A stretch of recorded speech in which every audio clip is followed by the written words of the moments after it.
Hello guys, today we're taking a look at the Odroid Go. It's a single board computer that costs less than $40 and it allows you to play all your favorite 8-bit games from a microSD card. We've already taken a look at the Go Retro from Retrobit, but the problem with these miniature clone consoles is the fact that you're paying the same price for maybe a handful of excellent games while the rest are basically garbage. We'll see exactly what this little guy can do after the break.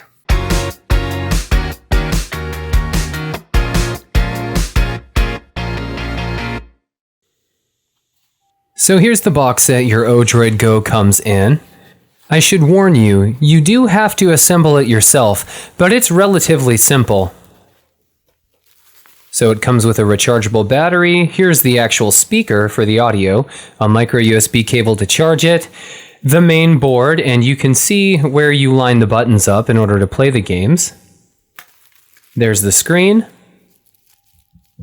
And we have the buttons as well as the front and back of the case.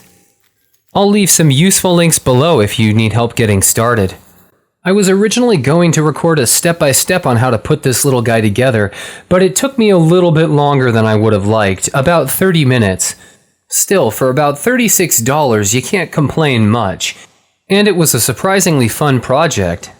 The main purpose of this video is just to show this little guy off and see how it fares as a Gameboy alternative. It's very lightweight and surprisingly comfortable to hold. You could probably customize it by spray painting the case before you put it together. So next I need to set up the microSD card. If you guys would like a video on this process, just let me know in the comments below. When you first power it up, you're greeted with a friendly menu showing off the available systems. You can choose from the Master System, Game Gear, ColecoVision, Nintendo Entertainment System, Game Boy, and Game Boy Color. So let's find a game that we can try out. Thankfully, the Odroid Go allows you to save your progress, so I can continue from where I last left off.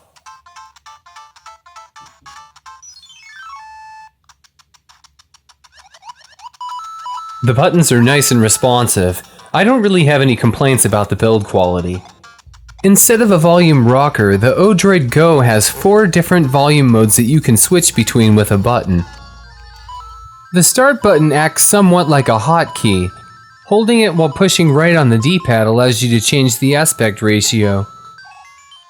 Pressing up and down while holding start allows you to change your brightness.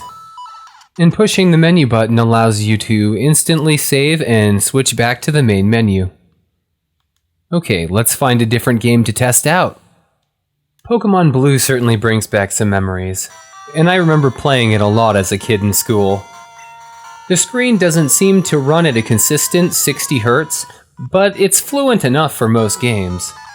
You have to remember that the CPU is clocked at around 80 MHz, which is not very powerful. And here's the Game Boy Color version of Donkey Kong Country. I can't believe they managed to make an 8-bit version of one of the most influential platformers of the 90s. I actually think that the Odroid Go's weaknesses are a strength because it forces you to appreciate these extremely basic games for what they are.